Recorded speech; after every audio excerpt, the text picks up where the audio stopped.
రాజ్భవన్లో లోకాయుక్త ఉపలోకాయుక్త ప్రమాణ స్వీకారం జరిగింది. లోకాయుక్తగా high court retired judge justice A Rajasekhar Reddy, అలాగే ఉపలోకాయుక్తగా జిల్లా sessions retired judge BS Jagjivan Kumar ప్రమాణం చేశారు. వారి చేత గవర్నర్ జిష్ణుదేవ్ శర్మ ప్రమాణ స్వీకారం చేయించారు. ఈ కార్యక్రమంలో సీఎం రేవంత్ రెడ్డి, మంత్రులు పాల్గొన్నారు. రాజ్భవన్లో లోకాయుక్త ఉపలోకాయుక్త ప్రమాణ స్వీకారం జరిగింది. లోకాయుక్తగా high court retired judge justice A Rajasekhar Reddy, అలాగే ఉపలోకాయుక్తగా జిల్లా sessions retired judge BS Jagjivan Kumar ప్రమాణం చేశారు. వారి చేత గవర్నర్ జిష్ణుదేవ్ శర్మ ప్రమాణ స్వీకారం చేయించారు. ఈ కార్యక్రమంలో సీఎం రేవంత్ రెడ్డి, మంత్రులు పాల్గొన్నారు. రాజ్భవన్లో లోకాయుక్త ఉపలోకాయుక్త ప్రమాణ స్వీకారం జరిగింది.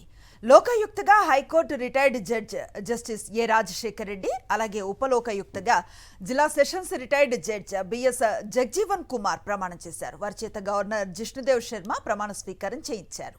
ఈ కార్యక్రమంలో సీఎం రేవంత్ రెడ్డి, మంత్రులు పాల్గొన్నారు.